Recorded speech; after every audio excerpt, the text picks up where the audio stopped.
So, good afternoon. Welcome everybody to our house presentation.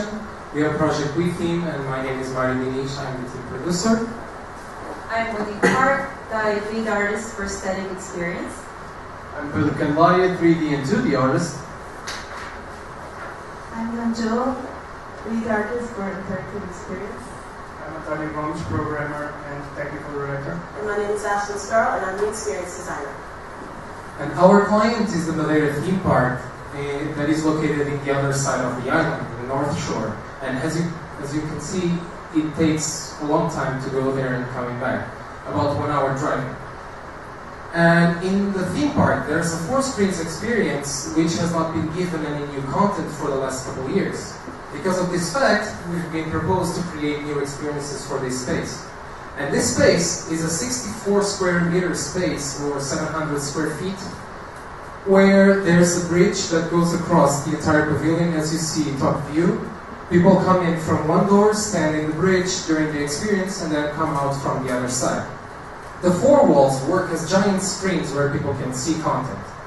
For our project demographics, we selected 9 to 12-year-old kids because they are one of the main visitors group from the theme park. And 3 weeks ago, we presented 7 concepts for this space in our course presentation, where we got valuable feedback to narrow down these concepts and for us to define our final deliverable. And from this feedback, we also got 4 major points: to not rely on easily breakable technology, to embrace the 4 screens, to embrace our skills, and to embrace the bridge exactly as it is. Furthermore, we could define our concepts into 2. One animation called the Journey of a Scavenger, in Portuguese, Jornada do Peixe-Espada, and the second, interactive Ilha Musical, which is Musical Island, for which we propose to create 2 working demos, and now Monique is going to explain the animation. The Journey of the Scavenger Fish is a 3-minute animation that shows the story of the scavenger fish, its life, for the backward sequence of events. We chose to tell a story about the scavenger fish because it's the symbol of Madeira Island, and also Madeira is one of the only 2 places in the world that captures the scavenger fish. The artistic inspiration for this animation comes from cutout illustration and also the hand drawing style animation. With this animation inspiration, we created the main character swim cycle. Through this experience, the people will better understand what the scavenger fish is coming from and also be more familiar with the Madeiran product. And the story will begin in the dinner table to its birth. In the pavilion, people will have a fun, exciting time following the story around the 4 giant screens. The kids can also learn where the food came from. In order to achieve this animation, we begin by storyboarding. The storyboard shows the sequence of stories as well as the assets, where the assets will be in each 4 screens. With the storyboards, we created an animatic which shows the timing of the character movements and the better understanding of the frames. So the story begins in the dinner table where the kid is eating the scavenger fish, and it shows how it has been cooked. And it also shows where the scavenger fish came from. By mother's hand to the fish market. And the fish forms back to life, back to fishermen catching the fish. Before the fisherman caught the fish was chased by the shark. And the fish was more chased by the shark. It was his life. But also, he fell in love with his lover. In the end, the new baby scavenger fish is born, indicating the new start. Now, Pedro will talk more about our art assets. Thank you. So, in terms of art assets, we were creating an underwater world, so we had to create several objects. So we created different types of rocks and choral structures in order to give the illusion of depth and movement, and also to portray more truthfully the underworld life. But we didn't just do static objects. We also did moving objects like schools of fishes, the shark that attacks the scabbard, and the scabbard itself, which was hand-drawn frame by frame with the light box in order to get that paper cut style. But not everything is about the visuals, so we also added sound. We added background music with whales sound on it.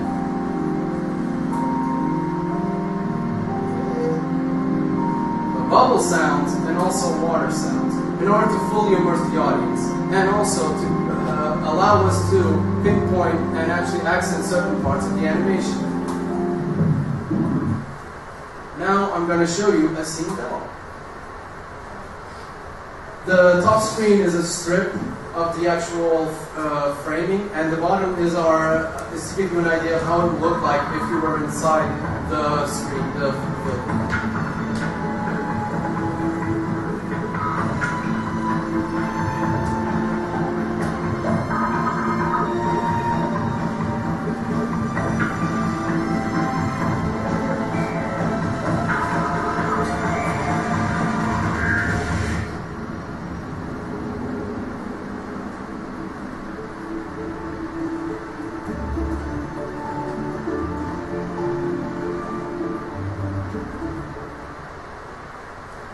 Now, we also organize a user test with children ages 8 to 10.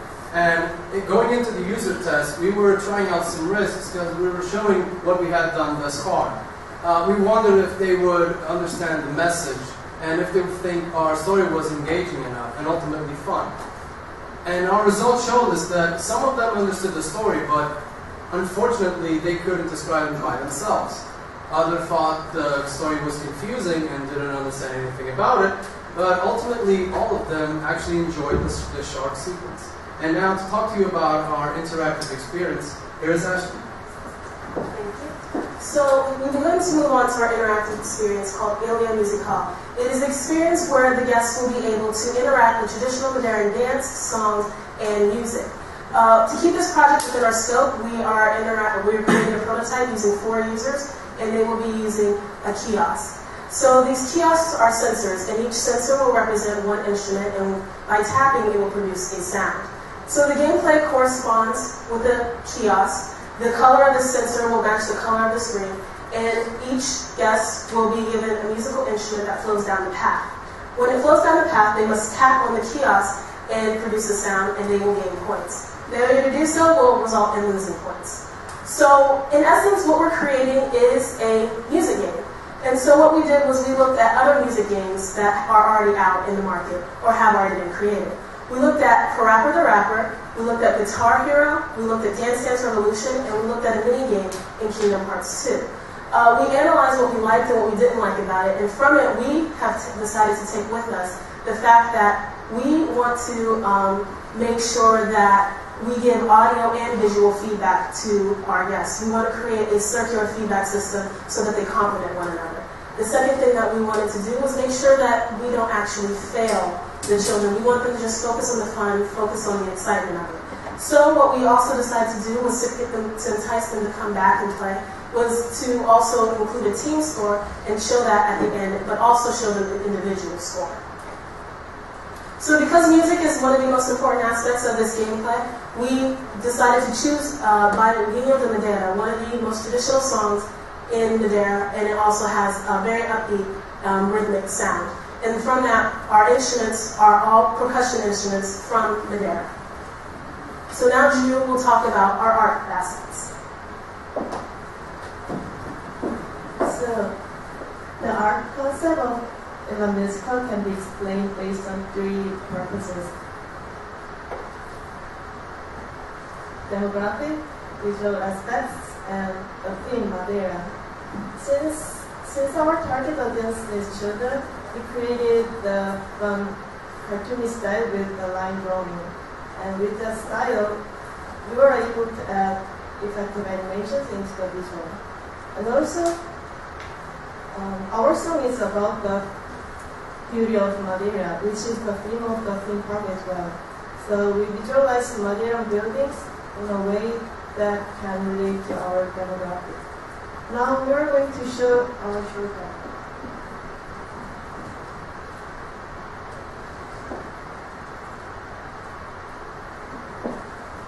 So in our demo, each one of the small screens actually represents one of the big screens at our prototype or at the theme park.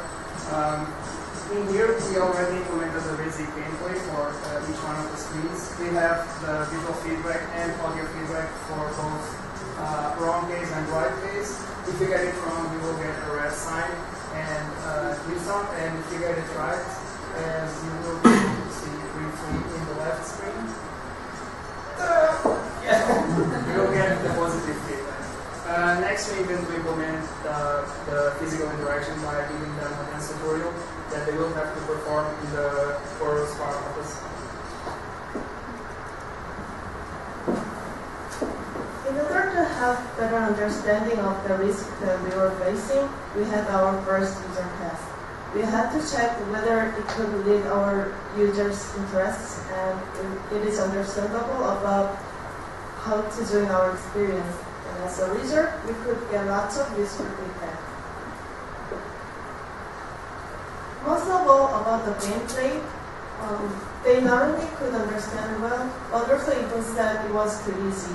So we are thinking we can add more challenges through level design process.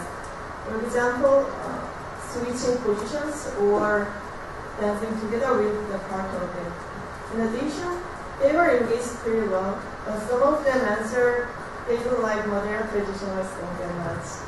But it didn't influence on our process, but it made us hope that through our better content, we can offer the chance to love their traditional song more.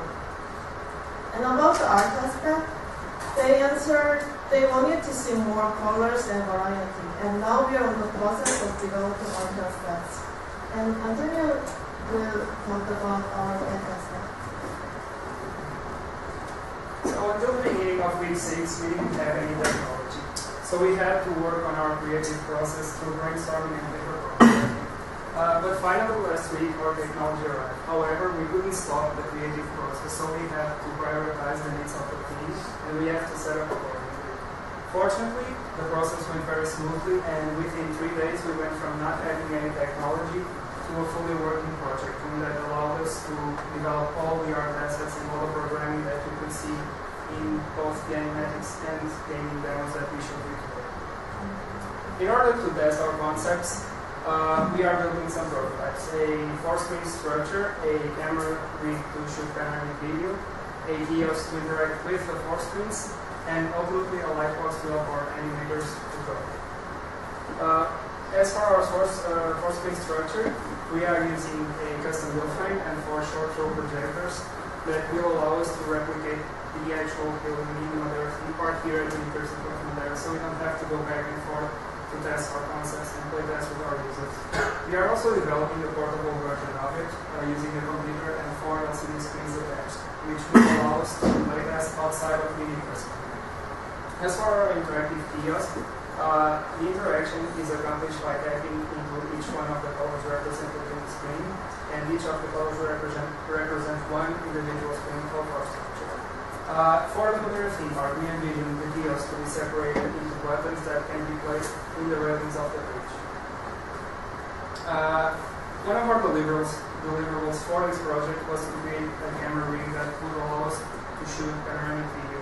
So we created a rig that can place 4 cameras 90 degrees apart from each other, and we also wrote a script in Panda that will allow us to run those files simultaneously in a 4-screen setup. And ultimately, in order to facilitate the transitions of the animations and the line drawing style, we also created the live ones. And now Ashton will talk about the challenges. So this semester we had a lot of challenges that we had to face. The first one being our half presentations that we actually started 2 weeks after the Pittsburgh campus. So we're on our week 7, they are on their week 9, but we are coinciding our schedules together. Our second problem was the fact that we had no technology. and that we also didn't have a project room. We also didn't have a programmer. We are a design-heavy team, so we had to ask a first year to also help us design and program. Also, we ran into problems with user testing since our demographics was children. We had to get permission from their parents, of course, and also school systems. Lastly, for quarter presentations, we were told that we were very behind on schedule, so what we had to do was gather together, prioritize ourselves, and move twice as fast. So to determine our success for this semester, we focused on 3 things. The children, are they engaged, are they having fun, and will they want to come back for user testing and want to go to the theme park for this opportunity, this experience. We also looked at the theme park. We would like it if they actually implemented this project, and also to continue this partnership with UMA. Lastly, ourselves. This is our first project, so we want to be better prepared for next semester. So here's our schedule. We're currently in halves, and we are going strong for development. We have all our assets ready. We actually organized and itemized all our deliverables for the interactive, non-interactive experience, and also started our process documentation so that any other student who wants to create content for the theme park knows how to go about doing that. So special thanks to the parents, the children, as well as Coach Shen for helping us with all of our problems. And that concludes our presentation. So feel free to ask us any questions. And if you don't have any questions now, you can feel free to email us later or check us